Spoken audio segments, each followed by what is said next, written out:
1 سال پہلے اسلام آباد کی ایک لڑکی سے سوشل میڈیا پر میری بات ہونے لگی۔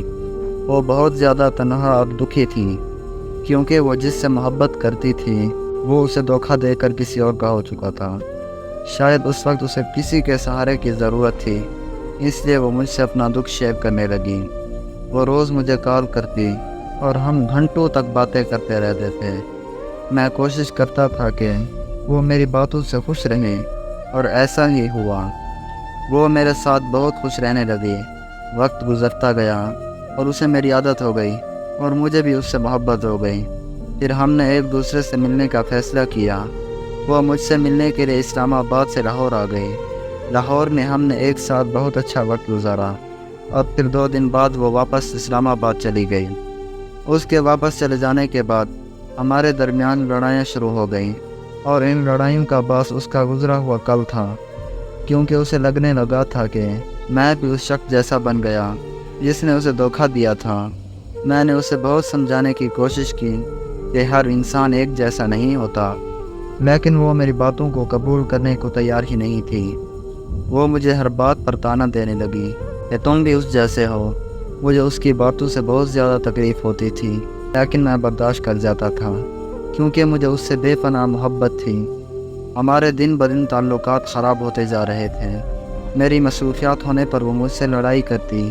شاید اسے لگنے لگا تھا کہ میں کسی اور کو وقت دے رہا ہوں، لیکن میرا خدا گواہ ہے کہ میں سچ میں مصروف ہوتا تھا، کیونکہ میں نوکری کرتا تھا اور مرد کو اپنا گھر چلانے کے لیے کام کرنا پڑتا ہے۔ لیکن وہ چاہتی تھی کہ میں ہر وقت اسی سے بات کرتا رہوں۔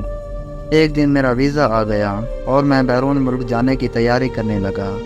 جب اسے اس بات کا پتہ چلا تو مجھے جانے سے روک دیا اور اس نے مجھے اس بات کا یقین دلایا کہ وہ اب مجھ سے لڑائی نہیں کرے گی۔ میں اس کے کہنے پر رک گیا کیونکہ میں بھی اس سے دور نہیں جانا چاہتا تھا۔ پھر ہم میں سب کچھ ٹھیک چلنے لگا اور ایسا لگنے لگا کہ بہت جلد ہم ایک ہو جائیں گے۔ لیکن کچھ دنوں بعد وہ پھر سے مجھ سے بات پر لڑائی کرنے لگی۔ اس لڑائیوں کی وجہ پھر سے اس کا گزرا ہوا کل تھا۔ اس لڑکے سے فون پر رابطے پر تھی جس نے اسے دھوکہ دیا تھا۔ وہ لڑکا کسی اور سے شادی کرنے جا رہا تھا، لیکن پھر بھی وہ اس سے رابطے میں تھی۔ جب یہ سب کچھ مجھے پتہ چلا تو میں نے اسے کچھ نہیں کہا، کیونکہ میں بھی 6 سال پہلے ایسے ہی وقت سے گزر چکا تھا۔ اس لیے میں نے اسے کوئی سوال نہیں کیا اور بس خاموش رہا۔ اور پھر جس دن اس لڑکے کی شادی تھی، اسی دن اس لڑکی نے کسی اور کے دھوکے کا بدلہ مجھ سے لے لیا اور اس نے مجھے ہمیشہ کے لیے چھوڑ دیا۔ میں خاموش ہونے کے علاوہ کچھ نہیں کر سکا۔